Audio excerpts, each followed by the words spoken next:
अस्सलाम वालेकुम एवरीवन, आप सबका मेरे चैनल पर स्वागत है।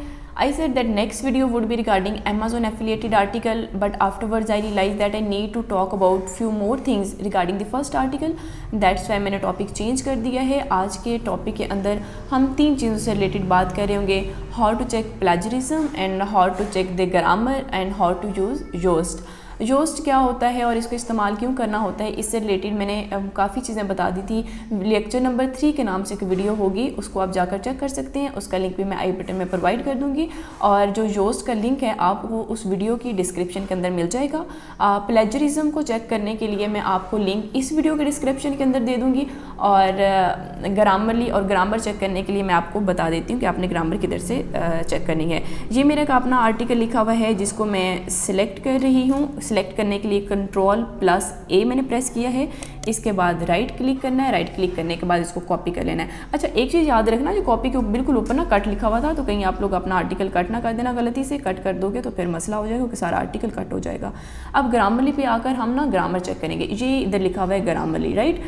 तो ग्रामरली मैंने पहले तो अपने गूगल के अंदर लॉगिन की हुई है, इसलिए आपके सामने ये वाला फॉर्म खुल रहा है। आप जब ग्रामरली को इस्तेमाल करेंगे तो आपको पहले लॉगिन करना होगा। लॉगिन करने के लिए अपना पासवर्ड और ईमेल लिखना होगा, फिर लॉगिन हो जाएगा। उसको हम यहाँ पेस्ट कर देंगे। जो सामने लिखा हुआ भी है कि पेस्ट करने के लिए Ctrl+V दबाएँ, या फिर हम राइट क्लिक करके यहाँ पर पेस्ट भी कर सकते हैं। ये अब आर्टिकल जो इधर लिखा हुआ था ये सारा इधर पेस्ट हो गया। अब हम चेक करेंगे कि इसके अंदर ग्रामर कौन सी गलत है। अब ये देखें, इसके अंदर वो बता रहा है कि आपकी ग्रामर की कौन सी गलतियाँ हैं। इशू, अब इशू में क्या मसला है, उसने बोला कि आपने आर्टिकल साथ लिखा हुआ और साथ वो ये भी बताते हैं कि आपको गलती ठीक किस तरह करनी है। जैसा कि उसने बताया आर्टिकल लिखो और साथ उसने ये भी बता दिया कि आर्टिकल एन लिखो। अब ये गलती तो करेक्ट हो गई। आगे चलते हैं। मिसकंसेप्शन कहते हैं add an article. Okay, article अगर हमें पता चल जाता है कि हम इसके साथ कौन सा लिखें तो ठीक है, लेकिन अगर पता नहीं चलता कि कौन सा आर्टिकल लिखें, दी ए एन, तो वो भी हमें वो वहाँ बता देता है। आगे फिर आ गया ब्रोकन करेक्ट आर्टिकल यूजेज। इसके अंदर भी आर्टिकल का मसला है। इसका मतलब है कि मेरे आर्टिकल तो बहुत वीक है, मैं तो आर्टिकल ही ठीक नहीं लिखती। आप ब्रोकन या दी ब्रोकन लिख दें तो चल जाएगा, क्योंकि एन तो लग नहीं सकता क्योंकि ये वॉल नहीं है। वॉवल या वॉल, बहुत हर करेक्ट। इस तरह आपके पास मज़ीद आगे गलतियाँ आ रही होंगी जिनको आप करेक्ट कर सकते हैं। जिस तरह ये स्टार्स लिखा हुआ है तो स्टार्स में लिखा करेक्ट योर स्पेलिंग। इसका मतलब स्टार्स नहीं आता, ये लफ्ज़ स्टार्स होता है, तो इसको हमने इस तरह से करेक्ट कर दिया। इस तरह छोटी छोटी गलतियाँ, स्पेलिंग की गलतियाँ हों, आर्टिकल की गलतियाँ हों, जितनी भी आपकी ग्रामर की मिस्टेक्स होंगी वो आप सारे यहाँ करेक्ट कर लोगे। अब मैं सारी गलतियाँ करेक्ट नहीं करने वाली। और इसके बाद आपने क्या करना है, इसको जो इधर आपने करेक्ट कर ली है सारी चीज़ें, उनको कॉपी पेस्ट करके दोबारा वर्ड पे जाके पेस्ट कर दो। वो किस तरह से करना है, सिंपल है, जिस तरह हमने पीछे वाले में किया था। ये सारा आपका सिलेक्ट हो गया। मैंने ये किया है Ctrl+A से। इसको कर लेंगे कॉपी और चले जाएंगे दोबारा वर्ड पे। वर्ड पे मैं एक ब्लैंक डॉक्यूमेंट खोलूँगी। थोड़ा सा टाइम ले रहा है, 1 मिनट में इसको बैक कर देती हूँ और इसके बाद वर्ड ओपन करते हैं। वर्ड पे कोई भी आप ये ब्लैंक डॉक्यूमेंट है, ठीक है, तो यहाँ पे आके आप उसको पेस्ट कर दें। अब इधर जो हमने आर्टिकल पेस्ट किया है इसके अंदर वो गलतियाँ हमने दुरुस्त कर ली हैं। हम देख लेते हैं क्या वो दुरुस्त हुई हैं या नहीं हुई। यहाँ पे करके हमने देखे मिसकंसेप्शन को करेक्ट किया था, शायद इशू को करेक्ट किया था। ये देखिए इशू को करेक्ट किया था, तो वो हमने जब पेस्ट किया तो वो सारा ठीक हो गया। Now let's check the plagiarism. इसके लिए जो मैं आपको डिस्क्रिप्शन में लिंक प्रोवाइड करी हूँ, that is a free version of checking plagiarism. अच्छा, वैसे मैं प्रीज्यूम करी हूँ कि आप लोगों को पता है कि what is plagiarism. Plagiarism actually होता है कि जब हम गूगल से एक पूरा का पूरा आर्टिकल, कोई एक पैराग्राफ या फिर कोई सेंटेंस कॉपी पेस्ट करके अपने आर्टिकल के अंदर लिख देते हैं। ये काम हमें नहीं करना होता। अब मुझे क्यों नहीं करना होता, वैसे अगर देखो जो भी चीज़ जिस पर आप आर्टिकल लिख रहे हो, ऑलरेडी गूगल पर बहुत ज़्यादा आर्टिकल्स उस पर पहले लिखे हुए मौजूद हैं। आपको पता है हर चीज़ गूगल पर अवेलेबल है। तो जो बंदा आपसे आर्टिकल लिखवा रहा है वो आपको पे कर रहे हैं, उसका दिमाग ख़राब नहीं है कि वो आपका कॉपी पेस्ट किया वो आर्टिकल एक्सेप्ट कर ले और उसको लिए आपको पे भी कर दे। वो चीज़ डायरेक्ट खुद भी गूगल से उठाकर अपना एक आर्टिकल बना सकता है। लेकिन मसला ये कि कभी हमारे पास ऐसा टॉपिक आ जाता है जो कि हमें नहीं पता होता, उसके बारे में कोई इन्फॉर्मेशन नहीं होती, तो फिर उसको कैसे लिखना होता है, ऐसे होता है। उसके लिए ये कि आप यूट्यूब से भी रिसर्च कर सकते हो और आप गूगल से भी डिफरेंट आर्टिकल्स को पढ़ के कंपैरेटिव रिसर्च कर सकते हो और उससे आइडिया ले सकते हो।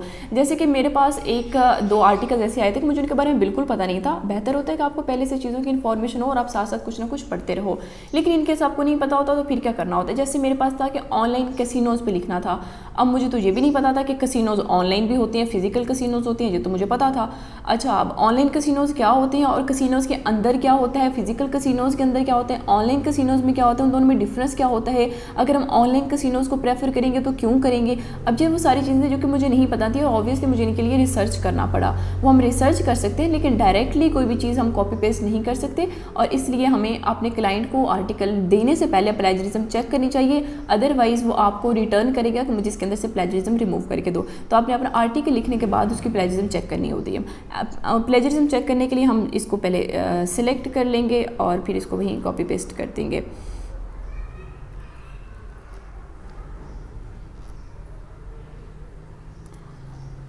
सिलेक्ट हो गया, अब इसको करते हैं कॉपी और अब इसको करते हैं पेस्ट।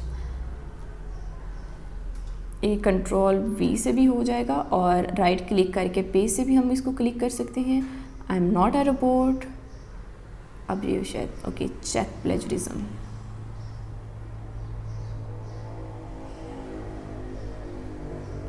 अब वो चेक कर रहा है, यहाँ पे वो शो करेगा प्लेजरिज्म कितनी है और यूनिकनेस कितनी है। यूनिकनेस होती है कि प्लेजरिज्म है ही नहीं। अब आपकी यूनिकनेस 100% होनी चाहिए और प्लेजरिज्म 0% होनी चाहिए। ये वर्क करेगा, फिर हमें पता चल जाएगा। अब एक्चुअली ये होता है कि अगर आपकी प्लेजरिज्म आ रही है तो आपको बता देते हैं कि आपकी उस जगह पर प्लेजरिज्म आ रही है, उसको आपको ठीक करना होता है। जिस तरह के यहाँ देखो उन्होंने सेंटेंसेस के हिसाब से बताया कि आपके ये सेंटेंस यूनिक है, यूनिक है, यूनिक है, सारा बता रहे हैं। तो ये देखिए हमारी इसमें प्लेजरिज्म 0 है और जो हमारी यूनिकनेस है वो 100% है। अब प्लेजरिज्म होगी चेक। अब प्लेजरिज्म, अच्छा वैसे मेरे साथ ये है कि पहले मुझे स्टार्ट में प्लेजरिज्म चेक करनी पड़ती थी, अब ये केस है कि मुझे प्लेजरिज्म चेक नहीं करनी पड़ती क्योंकि मैं आर्टिकल इस तरह से लिखती हूँ कि मुझे पता होता है कि मेरे आर्टिकल के अंदर प्लेजरिज्म आ रही कि नहीं आ रही। जाहिर बात है अगर मैंने आर्टिकल लिखा और मैंने कुछ गूगल से उठाया है तो इसका मतलब है कि मेरे अंदर प्लेजरिज्म आएगी, लेकिन मैंने सिर्फ पढ़ा है, रिसर्च किया और फिर मैंने अपनी वर्डिंग में खुद उस चीज़ को और अपने आइडिया को खुद पोर्ट्रे किया है तो फिर प्लेजरिज्म अंदर नहीं आएगी। अब हम चलते हैं योस्ट की तरफ। अच्छा, योस्ट भी बहुत इंपॉर्टेंट होता है और इसके अंदर हम योस्ट का इस्तेमाल करते हैं प्राइमरी और सेकेंडरी कीवर्ड्स को चेक करने के लिए, और भी इसके अंदर कुछ चीज़ें होती हैं जो कि मैं अभी आपको बताती हूँ। ये रहा हमारा योस्ट। अब इसका लिंक तो मैंने आपको बताया कि लेक्चर नंबर 3 के अंदर जो वीडियो है उसकी डिस्क्रिप्शन में दिया हुआ है।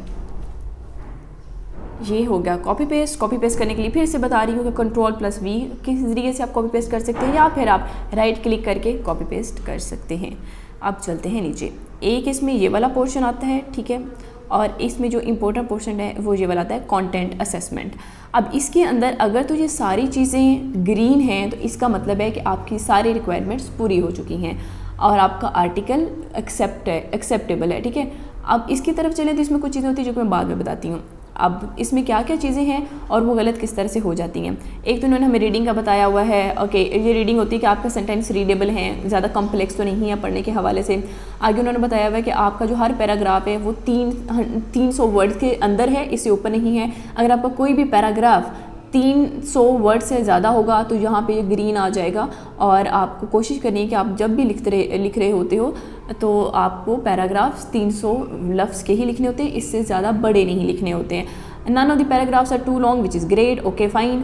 आगे फिर वो उसमें ये बता रहा है कि आपके जो पैराग्राफ्स हैं उसमें लाइक 20 वर्ड्स के ज़्यादा का एक सेंटेंस नहीं है, वो ये भी अच्छी बात है। आगे फिर वो कह रहा है कि ट्रांजिशन वर्ड जो हैं वो आपके अंदर हैं 59%, जो कि अच्छी बात है। ट्रांजिशन वर्ड्स क्या होते हैं? आप वैसे तो यहाँ से जब सर्च करोगे ना, जो अंडरलाइन किया हुआ तो आपको पता चल जाएगा ट्रांजिशन वर्ड्स क्या होते हैं। ये लफ्ज़ों को जोड़ने के लिए इस्तेमाल होते हैं, जिस तरह के फर्दर, मोर ओवर, इस तरह के सारे वर्ड्स आपको अपने आर्टिकल के अंदर लिखने होते हैं। और ये कंप्लीट करने में ऐसे लिटरली बहुत मसला आता है। मेरे पास कुछ आर्टिकल्स भी लोगों ने ऐसे भेजे थे जिनके कंप्लीट ही नहीं होते ट्रांजिशन वर्ड्स, क्योंकि उनको पता नहीं चलता अंदर किस तरह से ऐड करने हैं। ये इस तरह कंप्लीट होते हैं कि आपको अपने आर्टिकल में लिखते वक्त हर लाइन के अंदर कोई ना कोई ट्रांजिशन वर्ड ऐड करना होता है, तब जाके कहीं आपके रिक्वायर्ड ट्रांजिशन वर्ड्स कंप्लीट होते हैं। ओके, अब इसके बाद आ जाते हैं पैसिव एक्टिव। अब वो कह रहे हैं कि आपको जो पैसिव एक्टिव हैं वो हमने रेकमेंड 10% तक है कि आप सिर्फ 10% तक लिख सकते हो। 10% ज़्यादा आप अपने आर्टिकल में पैसिव सेंटेंसेस नहीं लिख सकते। 2.5% मेरे आर्टिकल के अंदर है, तो वो कहता है कि जो अच्छी बात है। अब आप कोशिश करो कि अगर आप आर्टिकल लिख रहे हो तो अपने सेंटेंसेस को ज़्यादा से ज़्यादा एक्टिव वॉइस में लिखने की कोशिश करो, पैसिव वॉइस में नहीं लिखो। और समटाइम्स हम अनइंटेंशनली पैसिव वॉइस में लिख जाते हैं क्योंकि हमें समझ नहीं आती कि इस सेंटेंस को हम एक्टिव वॉइस में भी लिख सकते हैं। हालांकि ऐसा नहीं होता कि कोई भी ऐसा सेंटेंस हो जिसका हम एक्टिव वॉइस नहीं लिख सकते, हर सेंटेंस का एक्टिव वॉइस पॉसिबल है। तो अब मैंने आपको इसमें इस वीडियो के अंदर कितनी चीज़ें बताई हैं। पहले मैं बताया कि आपने ग्रामर कैसे चेक करनी है, प्लेजरिज्म कैसे चेक करनी है, और रोज़ से आपको अपना आर्टिकल किस तरह से क्लियर करना है। ओके,